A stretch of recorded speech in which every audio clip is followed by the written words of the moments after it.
Alors, bonjour, bienvenue à tout le monde à cette conférence de presse du ministre Pierre Fitzgibbon, ministre de l'Économie, de l'Innovation et de l'Énergie. Il présente le projet de loi 69, qui est la loi assurant la gouvernance responsable des ressources énergétiques et modifiant diverses dispositions législatives. Monsieur Fitzgibbon est accompagné de David Barran, qui est l'ancien sous-ministre à l'Économie, Innovation et Énergie. Il sera là aussi pour répondre aux questions. Donc, M. Fitzgibbon, à vous la parole. Merci. Alors, bonjour tout le monde. Alors voilà, c'est fait. Le projet de loi a été déposé et j'aimerais peut-être vous raconter brièvement le chemin qu'on a pris pour se rendre ici et faire part aussi des grandes lignes du projet. On part de notre engagement où on voulait que d'ici 2050, le Québec soit le premier État carboneutre en Amérique du Nord. C'est très ambitieux, on le reconnaît, mais c'est possible. Selon les évaluations récentes d'Hydro-Québec, si on veut y arriver, on doit produire entre 150 et 200 TWh additionnels de ce qu'on produit actuellement. C'est énorme. On doit pratiquement, comme on l'a dit souvent, doubler notre production actuelle d'électricité et on a 25 ans pour le faire. C'est très court. En fait, il faut développer en 25 ans l'électricité que le Québec a pris 100 ans à bâtir. Et nos processus actuels sont beaucoup trop lents. Le cadre réglementaire qui gouverne le fonctionnement du secteur de l'énergie n'a pas bougé depuis 25 ans. Il fallait le moderniser. On a donc commencé en consultant. Dans la dernière année, on a consulté des experts, des citoyens, des communautés autochtones, des groupes, des distributeurs, en fait tout le monde. Je prends d'ailleurs un moment ici pour remercier tous ceux qui ont contribué à ce projet de loi, dont la personne à ma gauche, qui n'est plus mon sous-ministre depuis une semaine, mais qui a été là pendant tout le temps qu'on a travaillé ce projet et qui pourra me seconder à la période de questions au besoin. Il y a des consensus évidents qui se sont dégagés du processus. Le premier, c'est la nécessité d'avoir au Québec un plan de gestion intégrée des ressources énergétiques, ce qu'on appelle le PGIR. Ça se fait dans d'autres pays. C'est le plan, en fait, qui définit la vision d'ensemble pour le secteur de l'énergie. J'ai eu la chance d'en discuter avec plusieurs de mes homologues en Europe et dans plusieurs pays. Ce plan sera développé par le gouvernement. Ça fixe les éléments qui soutiennent tant nos cibles climatiques que nos cibles économiques. C'est un peu normal qu'on n'ait jamais eu. On n'en a jamais senti le besoin. On était en surplus depuis très longtemps et tout allait bien. Mais avec un bon plan et la démarche qui va l'accompagner, je pense qu'on a moins de chances d'être surpris par des changements importants dans le secteur de l'énergie. On a été surpris par la hausse soudaine de la demande d'énergie dans les dernières années. On n'était pas prêt. L'Occident au complet a été pris de court et je blâme personne, mais on aurait pu réagir plus vite. Depuis l'an 2000, il y a eu très peu de grands projets industriels qui ont vu le jour. Hydro-Québec a bâti son plan d'approvisionnement sur cette base historique. Autre consensus, la régie doit évoluer et doit être renforcée. La régie doit pouvoir tenir en compte la transition énergétique dans le cadre de ses décisions. Elle doit aussi demeurer la seule responsable de la fixation des tarifs. Dans un contexte de monopole, c'est essentiel de compter sur un contrepoids. C'est très sain. On veut protéger les clients et leur assurer une neutralité et une prévisibilité. Parallèlement, le premier ministre était très clair. Pour les clients résidentiels, notre engagement est de plafonner la hausse des tarifs à 3 %. Le projet de loi nous permet de le faire en créant un programme spécial en dehors de la loi et qui va être géré par le gouvernement. Notre cible de 3 % sera maintenue jusqu'à la nouvelle législature. Je continue avec les consensus. Les processus actuels sont trop lents et les projets ne lèvent pas assez vite. Il est hors de question que le Québec perde son avantage concurrentiel par rapport à l'énergie propre. On veut donc assouplir les processus d'approvisionnement pour offrir plus de flexibilité à Hydro-Québec. Hydro C'est une fierté économique des Québécois. C'est un outil important dans la lutte au changement climatique. Il faut que Hydro-Québec ait les coups des franches pour jouer ce rôle. On va permettre à Hydro-Québec de développer des projets plus rapidement, sans appel d'offres. Le coût des projets seront contrôlés à la régie et ce qui doit être inclus dans les tarifs également. Fini les nombreuses étapes de décrets gouvernementaux qui précèdent des grilles de critères, qui vont à la régie, qui mènent un appel d'offres, qui qualifient des fournisseurs. Tout ça était beaucoup trop long. On pense qu'en coupant la bureaucratie, on peut économiser une année complète entre le moment où on décide de faire un projet et un moment où on va le brancher. On peut faire ça tout en respectant les règles environnementales. Le gouvernement se réserve le droit d'initier certains projets pour des raisons régionales ou des raisons stratégiques. Et Hydro-Québec ne peut pas tout faire seul. On veut permettre aux producteurs d'énergie renouvelable de vendre une partie de leur production à un consommateur situé sur un terrain adjacent, mais pas sur le réseau de transport d'Hydro-Québec. Lorsqu'on parle de transition énergétique, on doit additionner les forces et non pas les diviser. Maintenant, je vais insister sur une chose. Il est hors de question de privatiser ou de dénationaliser quoi que ce soit. Le projet de loi ne fait pas ça. La production privée est possible comme le souhaitait René Lévesque et comme ça a été consacré par la dernière réforme du PQ au tournant des années 2000. Et rien ne change de ce côté-là. Hydro-Québec doit aussi être un catalyseur pour le développement économique du Québec, tant au niveau de ses fournisseurs que des entreprises qu'elle dessert. Les projets de loi viennent élargir la mission d'Hydro-Québec, un peu comme la Caisse de dépôt. Hydro-Québec va contribuer au développement économique du Québec. On veut aussi accélérer le développement de nouvelles sources d'approvisionnement énergétique. Ça va être essentiel pour répondre à la demande. Le projet de loi s'attarde au développement de la filière du gaz de sources renouvelables. C'est un complément essentiel à la décarbonation du Québec. C'est une énergie de transition, mais c'est une énergie qui est nécessaire. La transition énergétique, c'est un immense projet de société. Notre souhait, c'est que tout le monde embarque. La vision est claire. Le développement énergétique sera le créateur de richesses au cours des prochaines années. Ultimement, qu'est-ce qu'on veut? On veut que les Québécois consomment de l'énergie propre, produite au Québec. Ça va faire moins d'importation d'énergie sale, plus de développement économique et clairement moins de GES. Je pense qu'on a un bon projet de loi qui va permettre au Québec de faire tout ça. Et on va prendre tout le temps qui est requis pour en discuter et pour en débattre. Maintenant, c'est avec grand plaisir que je vais répondre aux différentes questions. Parfait, on va y aller assez rondement. Une question, une sous-question. L'équipe du ministre a demandé qu'on fasse une quarantaine de minutes de questions, donc pas s'étirer qu'une troisième, quatrième question. Donc, on va commencer par Alain Laforêt, TVA. Bonjour, Monsieur le ministre. Juste une clarification pour être très, très clair avec les gens qui écoutent. D'ici 2026, c'est garanti que ça ne hausse pas de plus de 3 % pour les tarifs résidentiels. Exact. Mais après 2026, que se passe-t-il? Écoutez, premièrement, il faut comprendre que le projet de loi va établir la base pour le rehaussement ou l'ajustement des tarifs, le recalibrage qu'on appelle aux 3 ans. Donc, ce qui va se passer, c'est que les hausses de tarifs, assumant que c'est des hausses, vont être établies par la régie. Si c'est en haut de 3 % pour le résidentiel, il y a un programme, il y a un budget qui va être établi par le gouvernement pour compenser cette hausse-là pour qu'Hydro-Québec soit neutre. Alors ça, c'est un programme gouvernemental par décret. Donc, forcément, quand il y aura une nouvelle législature, la nouvelle administration, peu importe le gouvernement qui sera choisi, aura à décider si le décret continue ou ne continue pas. Donc, nous engageons jusqu'à la fin du mandat que ce programme-là soit mis en place pour que les tarifs soient limités à 3 %. La modulation. D'ailleurs, dans votre vidéo, vous avez fait un clin d'œil avec le lave-vaisselle.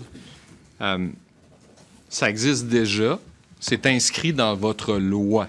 Qu'est-ce que ça change pour les consommateur et quel est l'incitatif pour le consommateur d'aller vers la modulation de tarifs? Je pense que c'est ça, c'est clairement des moyens qui vont être laissés à Hydro-Québec.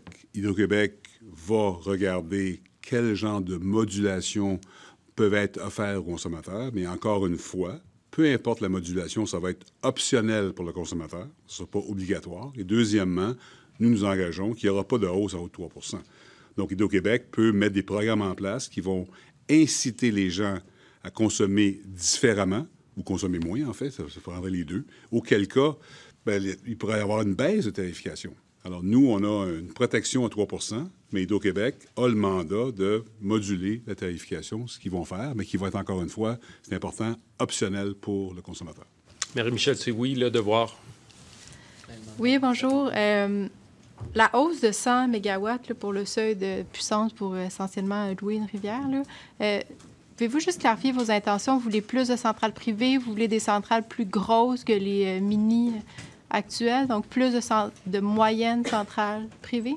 Non, dans ce cas-là, ce qu'on fait, c'est qu'on permet à Hydro-Québec de pouvoir se départir de la production en bas de 100 mégawatts. Par exemple, s'il y avait un barrage dans une des rivières du Québec de 50 mégawatts, Hydro-Québec pourrait décider de laisser ou de vendre cette centrale-là à la MRC, Communauté autochtone, donc du partenariat, mais c'est une option qu'Hydro-Québec va avoir. Et le gouvernement, évidemment, va devoir approuver. Parce qu'on peut comprendre facilement qu'Hydro-Québec va vouloir focaliser sur les gros projets. Donc, on dit 100 mégawatts et moins. Hydro pourrait décider de se départir de ces ouvrages-là pour le laisser dans la communauté. Donc, c'est lié justement... Moi, j'avais compris qu'il y a une volonté de partenariat avec les communautés, mais là, vous dites que carrément, on laisserait les projets à certaines communautés autochtones. C'est une possibilité. À ce moment-ci, ce qu'on fait, c'est qu'on a monté le seuil, puis on dit en bas de 100 mégawatts, Hydro-Québec peut les conserver, ce qu'ils peuvent vouloir faire. Ils peuvent en partie les céder aux communautés, ou ils peuvent en totalité les céder aux communautés. Donc, c'est un choix d'Hydro-Québec. Charles Le Cavalier, La Presse. Oui, bonjour. Encore sur les est-ce que vous avez quand même l'intention de rouvrir, qu'il y ait plus de mini-centrales électriques privées? Est-ce que vous en voulez des nouvelles? Ou on parle vraiment juste des actifs déjà? On parle des existantes, principalement. Okay. Sur la modulation, c'est ça, parce qu'il y a un article dans la loi qui concerne ça directement. Pourquoi vous demandez à la Régie de venir le préciser en 2026 si ça existe déjà? C'est quoi l'ajout? On veut l'augmenter un peu aussi. Bon, je pense que c'est important que la modulation... Ça, c'est pas juste résidentiel, c'est au niveau commercial aussi. Je pense que c'est important de le faire. David, Dans le fond, l'article vise à forcer le débat. Dans le fond, devant la Régie, il va y avoir différents intervenants qui vont venir proposer des pistes, il va y avoir des critiques. Et donc, l'objectif est vraiment d'avoir un débat éclairé sur la question, puis d'avoir les meilleures options disponibles pour les consommateurs. Bien, c'est parce que Monsieur le ministre, quand vous dites que ça va toujours rester optionnel, ça, c'est-tu avant 2026 ou c'est aussi post-2026? Bien, écoutez, je pense que quand on offre la modulation, la plupart du temps, c'est optionnel. Les gens peuvent décider de prendre des programmes. ILO en est un, par exemple. Moi, je favorise ce programme-là, personnellement, puis ça a fonctionné. Alors, Hydro-Québec s'engage à faire ça, parce qu'à la base, là, quand on regarde tout ça, la meilleure source d'approvisionnement futur d'énergie, c'est celle qu'on ne consomme pas. Donc, à la base, on travaille pour le fait de dire on consomme trop d'énergie. Peut-on garder cette énergie-là pour d'autres projets? Alors, c'est là qu'on part. Puis Hydro-Québec est totalement à l'aise avec ça. Alors, ça va évoluer dans le temps. Comme mon collègue vient de le dire, M. Bahan, il y aura un débat de la Régie de l'énergie. Donc, on va favoriser la modulation, puis on va voir ce qui va se passer dans le futur, pour réagir aux besoins. Véronique Prince, Radio-Canada. Oui, bonjour à vous deux. Je vais quand même poursuivre là-dessus, parce que vous dites que ça va toujours rester optionnel, qu'il n'y a rien d'obligatoire. Mais en même temps, le consommateur, c'est un peu comme de dire, vous allez devoir vous habituer, ça s'en vient, puis à un moment donné, ça va être là. Bien, écoutez, la tarification, quand on regarde aujourd'hui, on parle de 8 sous, 8,5 sous, la tarification du résidentiel, c'est clair, quand on se projette dans 10-15 ans, l'addition de production va faire que les coûts vont augmenter. Les tarifs vont augmenter. Ce qu'on a décidé de faire, c'est de dire on va mettre un maximum de 3 % pour la période actuelle, mais à la base, il va falloir que les consommateurs consomment moins. On va les encourager avec des carottes, non pas des bâtons. de dire comment on consomme mieux pour avoir moins d'énergie. Et la même chose en passant pour les commerces, la même chose pour les édifices, pour les industries. Donc, je pense que c'est logique qu'on dise au début, mettons un maximum de 3 %, mais travaillons plus étroitement avec les différentes communautés pour qu'on consomme moins d'énergie, parce qu'il y a probablement de 2 à 3 4 000 mégawatts de disponibles si on consomme différemment. Alors, il faut en profiter. Ça représente 2 barrages. Puis, j'aurais besoin de précision aussi concernant le plan que vous voulez présenter, là, le plan intégré. Ça serait quoi l'échéancier? Est-ce qu'il y a d'autres projets de loi donc qui vont être intégrés ou celui-là vous donne comme toutes les balises que vous avez besoin pour votre plan? Toutes les balises. Le PGIR, ça va être un plan de gestion intégrée des ressources qu'on va vouloir déposer probablement dans 1 an, qui va requérir du travail qui n'a jamais été fait. Là. On parle des consultants qui font de la modélisation. On a regardé ce qui se passe dans plusieurs pays qui ont adopté un tel programme. On n'a rien inventé. Et on doit travailler. Et le gouvernement, le ministère de l'Énergie va être responsable de mettre ce plan-là en place avec, évidemment, la collaboration d'Hydro-Québec et d'autres intervenants qui vont amener au débat. Et on s'attend dans 1 an, on présentera à la population du Québec. En fait, ça va être quoi au juste? Ça va être de regarder c'est quoi les vrais besoins énergétiques qui ne sont pas seulement électriques. Il va y avoir du GNR, du GSR, il va y avoir d'autres sources d'énergie, du biocharbon qu'on développe présentement. On va regarder qu'est-ce qu'on a besoin de décarboner et quelles sont les sources énergétiques disponibles, à quel coût, coûts économiques et coûts sociaux. Et ce programme-là, ça va être en France, là, ils sont arrivés avec 6 chemins critiques, 6 différentes options de sources énergétiques, et le gouvernement choisit une des options. Alors, ça va être un peu ce mécanisme-là qui va aussi requérir la consultation. Ça ne sera pas fait en vase clos dans le bureau du ministre de l'Énergie. Ça va être divulgué à la population. Il va y avoir des débats sur ça. Il y aura des consultations. Puis, à un moment donné, le gouvernement va dire, voici le plan qui est choisi, qui va être un plan qui va être pour plusieurs années. Et ce plan-là va permettre à Hydro-Québec de bâtir les nouveaux ouvrages, de faire les lignes de transport, va permettre au réseau de gaz naturel d'augmenter le GNR, si c'est le cas, de faire du biocharbon. Donc, il y aura une résultante de ça qui va être nos projets pour la nouvelle énergie. On n'a pas ça à date parce qu'on n'a pas eu besoin, donc on veut corriger la situation. Nicolas Lachance, Journal de Montréal, Journal de Québec. Bonjour. Je veux seulement revenir sur la modulation. Je ne suis pas certain d'avoir très bien compris encore. Je suis désolé. À partir de 2026, là, vous dites que vous voulez provoquer un débat avec la Régie, avec Hydro-Québec, tout ça. Après 2026, est-ce que la Régie, avec la loi actuelle, là, ou Hydro-Québec, pourrait forcer la modulation, donc la rendre obligatoire? Est-ce que la loi le permet? L'idée n'est pas de forcer rien. L'idée, c'est que la modulation, c'est la logique même. Ça, on la voit partout dans le monde. Donc, ce qu'on dit, c'est qu'Hydro-Québec en a une modulation actuellement. Le projet, il est là, vous allez être Comprendre qu'est-ce que ça change avec ce qu'il y a actuellement. On force la discussion, tout simplement. Il n'y aura pas rien qui va être forcé dans la gorge de personne. OK.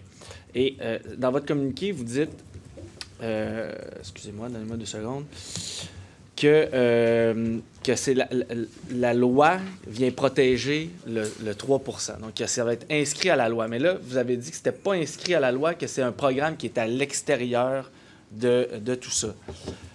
Oui. Donc, c'est le communiqué qui a raison ou si c'est vous? Non, ce que j'ai dit a raison. Donc. Alors, ce que j'ai dit seulement, c'est que la loi dit qu'il y a un recalibrage où le coût de service va être la base de la nouvelle tarification. Ça, c'est la loi. Donc, c'est la Régie qui fait ça. Hydro-Québec soumet ses coûts. La Régie va dire oui, non, ces coûts-là sont bons, pas bons, et voici la nouvelle base tarifaire. Si pour le résidentiel, la hausse, s'il y a une hausse, est plus que 3 %, il y aura un programme au gouvernement qui va compenser Hydro-Québec pour la différence. Disons un exemple simple, si la Régie dit que c'est 4 % d'augmentation, nous, on dit c'est 3 %. Donc, Hydro-Québec va recevoir 1 % du gouvernement pour pas que Hydro-Québec soit pénalisé par rapport à ça et surtout pour pas que les entreprises soient pénalisées. Donc, c'est vraiment, on identifie le résidentiel puis on dit... De la CAQ. Ce que je veux dire, qu'après l'élection, si c'est plus la CAQ, le programme existera encore, mais il pourra être... Exactement. Donc, c'est pas dans la loi, ça. Exact. Donc, on ne bloque pas les tarifs à 3 % ad vitam aeternam. Exact. Laurence Royer, Nouveau. Bonjour.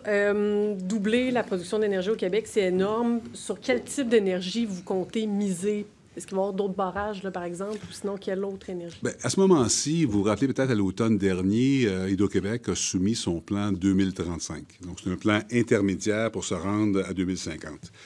Donc, en 2035, M. Sébia a présenté qu'il voulait avoir, de mémoire, 8 à 9 000 mégawatts additionnels sur de la puissance, duquel il y avait du returbinage de barrages existants, il y avait de l'éolien, un peu de solaire, peut-être des réserves pompées et de l'efficacité énergétique. Il y avait une espèce de bassin, il y avait un tableau qui déterminait les différents critères.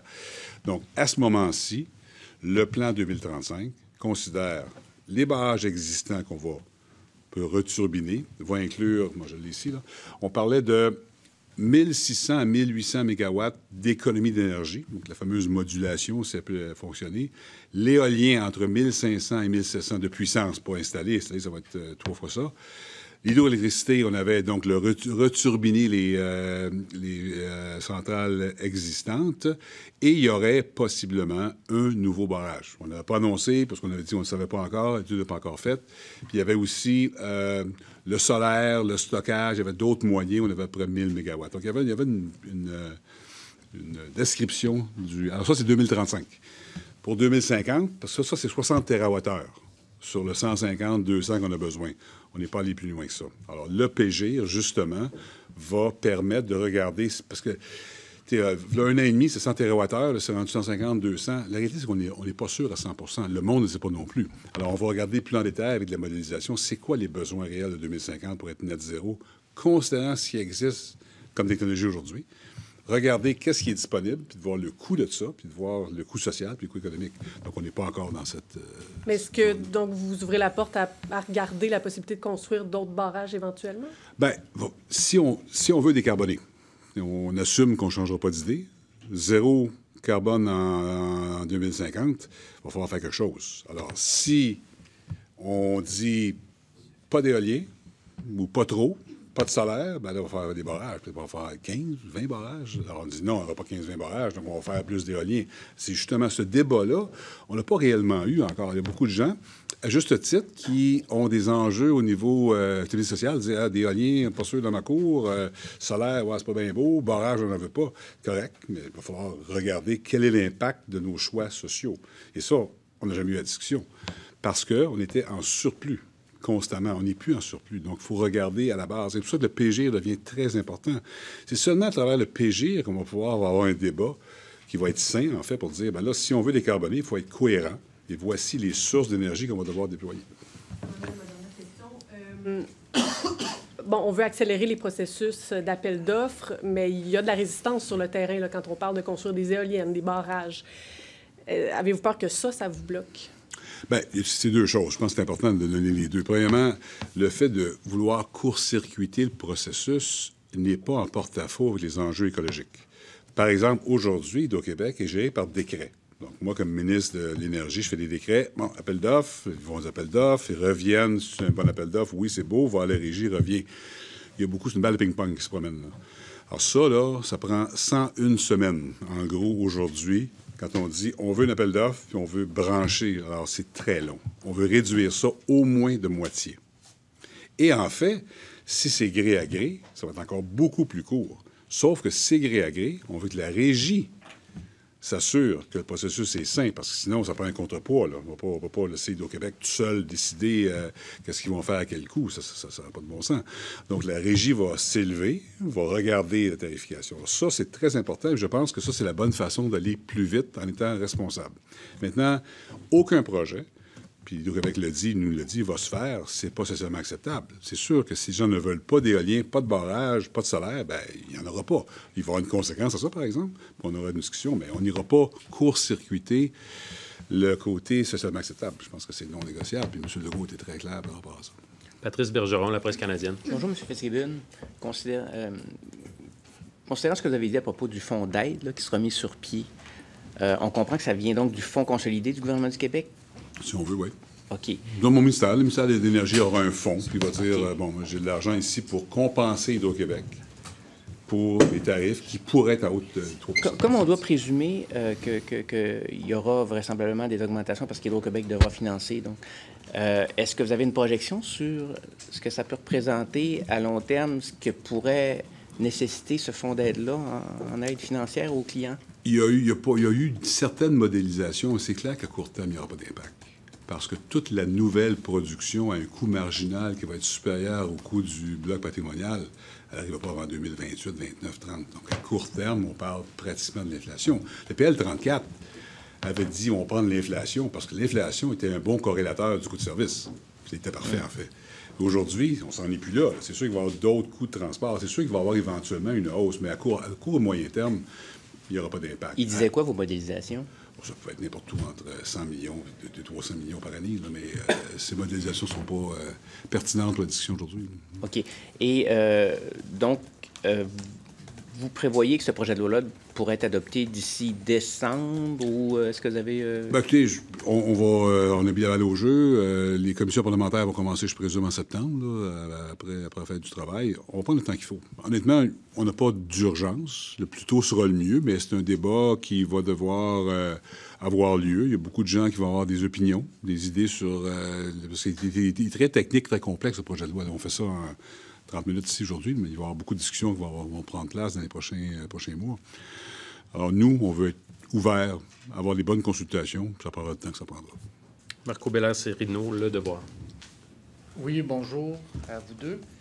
Je reviens sur la disposition 130 du projet de loi sur la modulation. Vous dites vouloir forcer un débat par cette disposition-là, mais en même temps, vous dites que la modulation, c'est la logique. Est-ce que c'est un manque de courage politique de juste dire on prend la décision, on y va avec la modulation, c'est la logique, bing bang, plutôt que de confier ça à la Régie d'énergie? Ça serait brouillon de faire ça. On n'est pas brouillon. Donc, on va avoir le débat. Le débat, c'est pas un débat acrimonieux, c'est un débat de dire quelles sont les différentes façons de moduler. Puis on a du temps en masse à faire ça. La Régie qui va devoir... La Régie en bout de piste, c'est elle qui va réguler sur les tarifs. Alors, la Régie, elle va être en... On va avoir un débat, pas un débat, mais on va avoir une discussion sur ça. La Régie va devoir questionner Hydro-Québec, puis je pense que le débat est sain, puis le gouvernement aussi, d'ailleurs. Mais aujourd'hui, dire qu'on va forcer la modulation, bien, on ne peut pas forcer les choses qu'on ne connaît pas. Donc, encore une fois, plafond fixé à 3 % de toute hausse des tarifs d'électricité jusqu'à la prochaine législature, la prochaine élection. Vous êtes un caquiste. Est-ce que la CAQ va défendre le plafond à 3 % lors de la prochaine campagne électorale? Il est trop pas. C'est pas moi qui va décider ça. Le premier ministre va pas décider. Puis Pierre Fitzgibbon, lui, est-ce qu'il trouve que limiter ça à 3 % c'est irresponsable? Je pense qu'aujourd'hui, c'est la bonne décision. Pourquoi? Parce qu'il y a beaucoup d'incertitudes. Il n'y a pas eu de transparence avec la population. Je suis d'accord avec le questionnement. Bon, un barrage, comment ça va coûter? On va-tu faire des éoliens partout dans ma cour, dans la cour de l'autre? Quel coût ça va coûter? On n'a pas eu ce débat-là. Donc, c'est sûr que la population se dit « Wow, où va l'énergie? Bon, la vaisselle à 2 heures du matin, le monde, pourquoi on fait ça? On fait ça parce qu'on va donner ça à des méchantes compagnies qui font de l'argent. » Il y a tout un débat, là.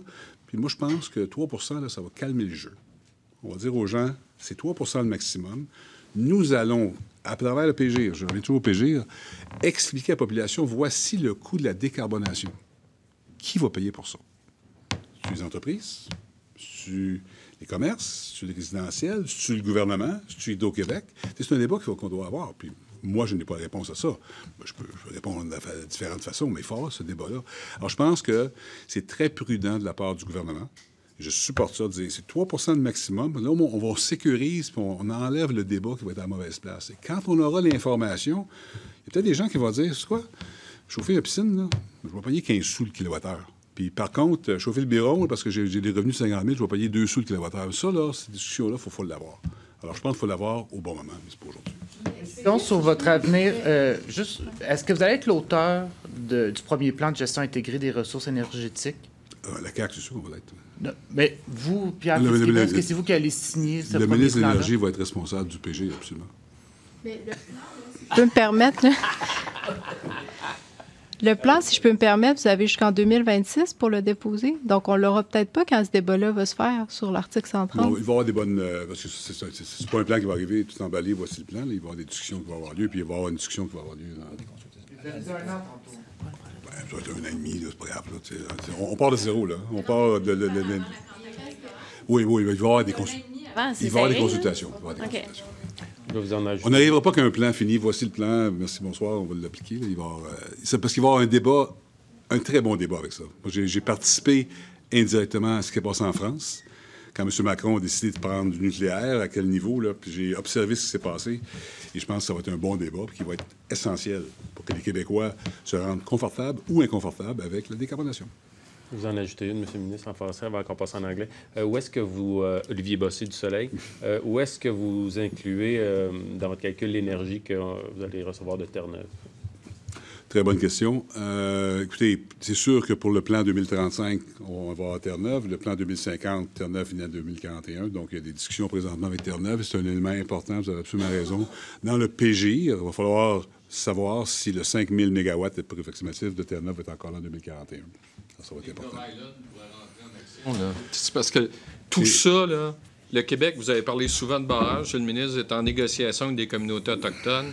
Si vous vous entendez avec Terre-Neuve et vous construisez Gull Island parce qu'Hydro-Québec finance la construction, vous n'avez plus besoin de barrage au Québec, là. Ou moins besoin de barrage au Québec. Mais si ça ne fonctionne pas avec Terre-Neuve, vous perdez 25 de votre capacité énergétique. C'est ça, Terre-Neuve, actuellement. Là. C'est pas 25, là, par contre. Ben, c'est autour de 25 ce que fournit Churchill Falls. Vous avez raison. Si vous n'avez pas Terre-Neuve, on peut-tu dire que vous êtes dans le trouble? Non, pas dans le trouble, mais disons que c'est moins le fun. On passe aux questions en anglais. Moi, j'aurais une dernière question. C'est important, c'est vraiment technique. Vas-y. OK, vas-y, Véron. Moi, j'aimerais juste savoir, c'est une réaction que je vais avoir, puisque là, on commence à recevoir les communiqués là, des entreprises puis du secteur industriel, puis tout ça, qui s'inquiètent de la hausse des tarifs. Là. Est-ce que vous avez quelque chose pour les rassurer? Vous voulez attirer des investisseurs ici, mais en même temps... Oui, non, je suis assez à l'aise avec ça. Je pense qu'il y a des gens qui ont titré ce matin qu'il y aurait des hausses faramineuses en 2026. Le Solemus a parlé de ça. Là. Ça n'arrivera pas. Ça n'arrivera pas. Il n'y aura pas de choc tarifaire à court terme. Donc, je peux rassurer la population des entreprises, ça n'arrivera pas. Parce qu'en plus, il faut comprendre que les hausses qui vont survenir avec la nouvelle production à coût marginal différent du bloc patrimonial vont arriver en 2028, 29, 30, 32 jusqu'à 35. Donc, il y a du temps en masse.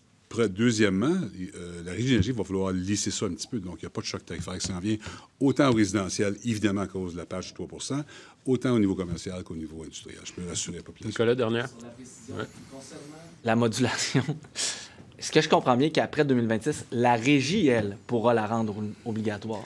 Bien, la loi permet à la Régie d'avoir un plus grand rôle à jouer dans la modulation, clairement. Mais à ce moment-ci, il n'y a jamais eu de discussion. Fait que n'assumons pas des choses, là. On va apprendre parce que... Pourrait, oui. Super. On va passer à Gloria Enriquez. Global. When it comes to what do you think is the most impactful thing that you're proposing here in this bill and that you would really like to see come through?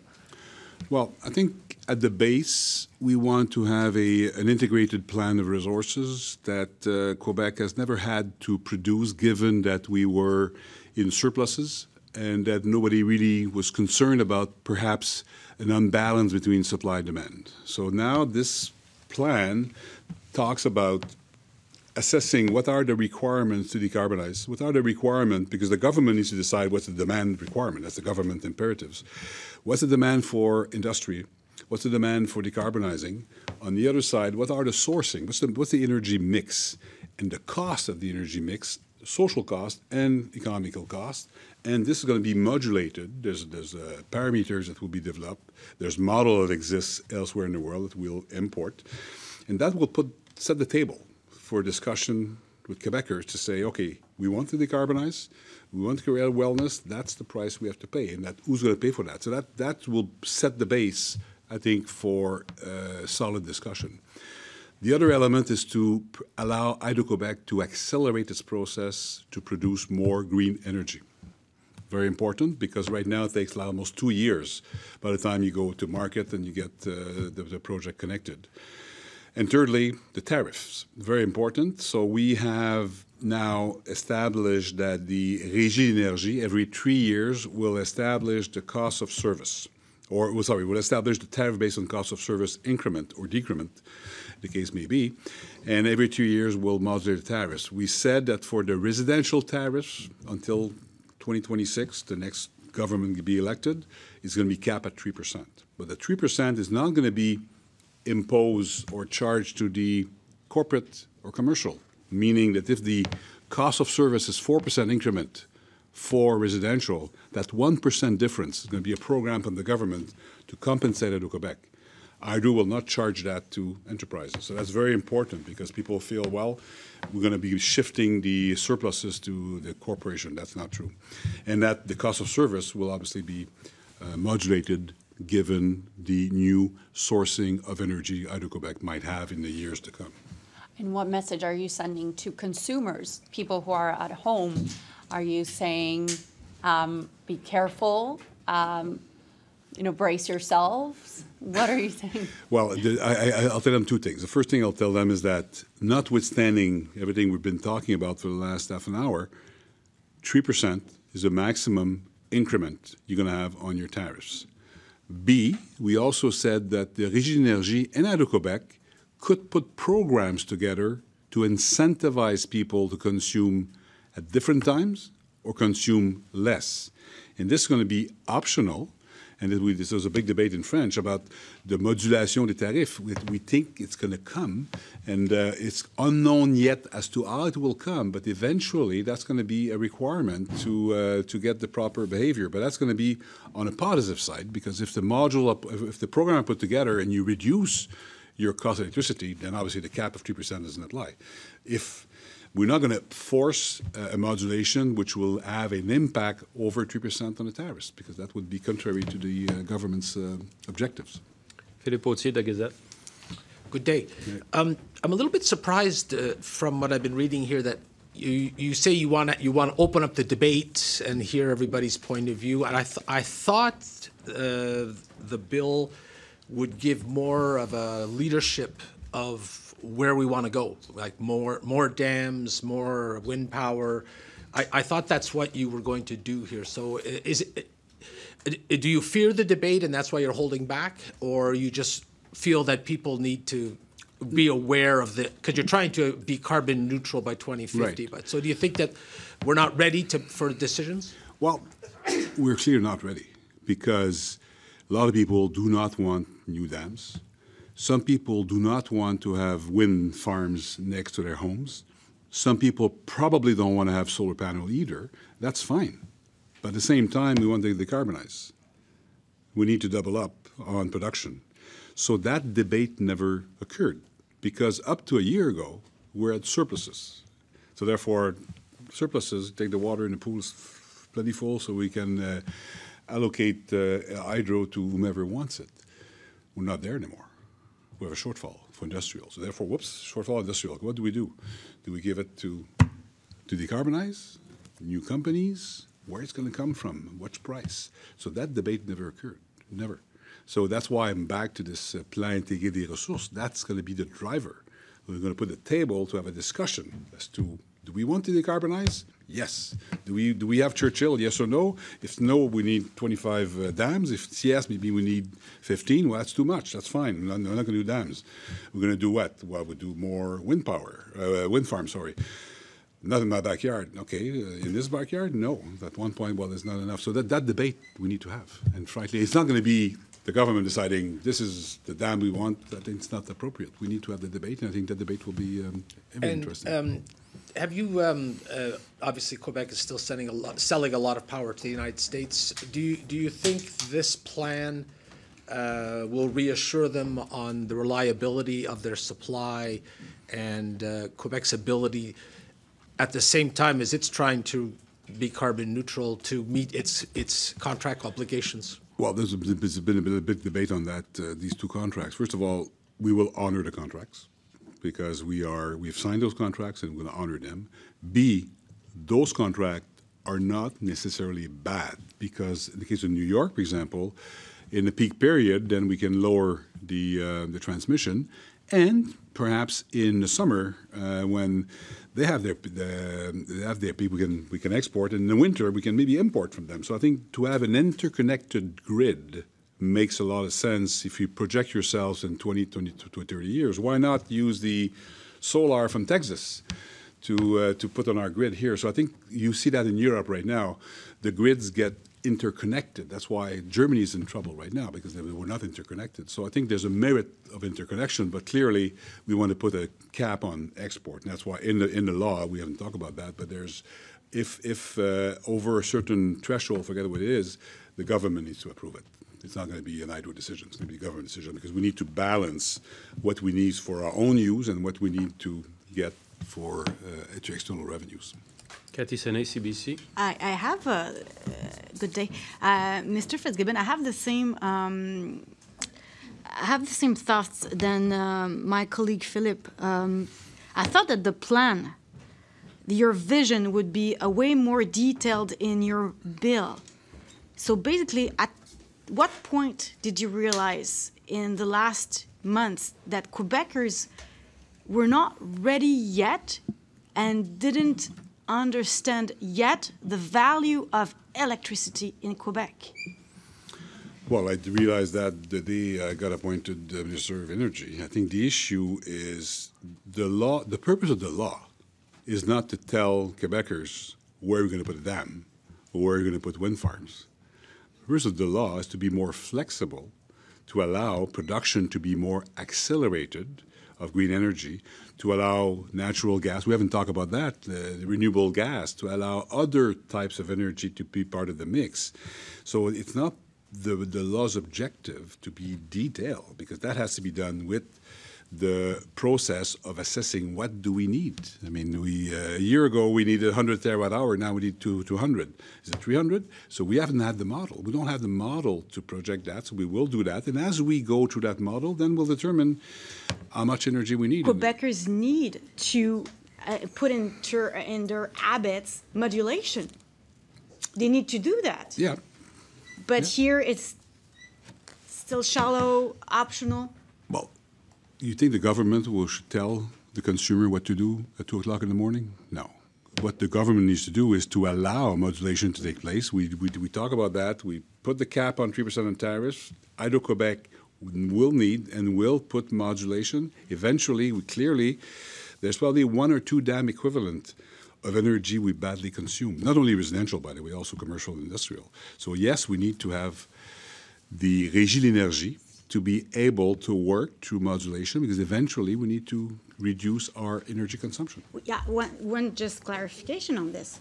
If we take back your promotional video that you put on social media, are you the one on the wind turbine? Yes, it was interesting. So you have you're there, show on a wind turbine, but now I have the impression that you're holding the horses to go as far as you want to go in energy efficiency. Well, wait 5 years with Hydro-Quebec's plan. You can see a lot of wind turbines. But for you, what's your role starting now with this bill? To allow Hydro-Quebec to shortcut by a year the process to put more wind turbine. Olivia O'Malley, CTV. Good afternoon. You talked about modulation and Quebecers. There's no push, or is there any push that you'd like to see with solar panels on homes, batteries, microgrids when it comes to getting the population more involved? Well, I think it's gonna happen. I mean, all Quebecers want to decarbonize. So the plan, the idea right now, we need to have 150 to 200 terawatt hour more in 2050, 60 terawatt hour more in 2035. The plan of Hydro-Quebec is greatly ambitious. It's 9,000 megawatts. Just that will shape the apple tree. You're going to see a lot. I mean, just the plan that was filed by Hydro-Quebec by itself, it's major. So I don't know how more detailed you can be. We're going to put a lot of wind. We're going to put the solar as well. So people, the community will themselves, Lac Mégantic, I was there recently. You referred to that microgrid. We're going to be allowing that to happen. So the MRC and people will automatically come to there. And I think the law allows these projects to take place. And one of the biggest challenges right now is climate change. Canada has a lower than normal rain and snowfall that have reduced hydropower production. What's the biggest challenge with wanting to double this and dealing with the effects of climate change going forward by 2050? Well, I think, well, first, the climate change has driven our GHG policy, right? We want to reduce by 37.5% the GHG emission by 2030, net zero 2050. That's a result of the climate change. So that by itself requires a lot of clean energy. So as part of the plan, I forget the exact percentage that Hydro-Québec put together for the 2035 plan, I think 40% of that new energy is for decarbonizing. So that's exactly driven directly by the climate change focus. And the industrial project, like we're doing the battery, for example, or I'd like to have green aluminum or green steel, that's all driven by having green products as well. So replacing, obviously, black source aluminum by green source aluminum is part of our contribution to the world's decarbonation. So I think that's right. So when the plan was actually 75% of the 2035 plan for Hydro-Québec was decarbonation, 75%. So that's a direct effect of the climate change. And our policy that we put together. Benoit Charette, my colleague, has set the goals, and that's the reflection of what we need to reach those goals. Do you worry about the fact that there's less rainfall and snow that is reducing hydropower production? Because this is... Well, you're talking about the hydraulic level of the two basins, Churchill and Bay James, and I think that there are some people that think we should be worried about that. Hydro-Québec seems to think that it's going to be a 2-year cycle. Over 100 years, it will be correcting itself. To be honest, I don't think we fully know, but we need to obviously be aware of it, and that perhaps there'll be period where we will have to curtail some hydro production. I know that we're not there yet. The pools are pretty full right now, but no, there's no doubt, and one has to think. Uranos is responsible for that, to look at what will be the impact on the different hydraulic basin, and that's why. Back to the PG, it's going to be important to have a good energy mix. I don't think we want to rely on one energy source. And also, if you add to that, which is very complex, you have the intermittence, or the intermittence of some energy source, such as wind and solar, versus the base load of hydro. At one point, we're fortunate in Quebec, we can increase the renewable pretty significantly because we have a high base load. But in some countries, they reach a maximum, so you need more base load. And base load is not easy, because I'm talking about hydro, nuclear, other sources. There's not plenty of sources there. So it's a complex equation. That's why people who thought that this law would give the detail of what we're going to be doing, it's impossible. It's intellectually impossible. We need to have the debate and have... but the law will allow faster execution. Merci tout le monde. Merci. Merci, M. le ministre.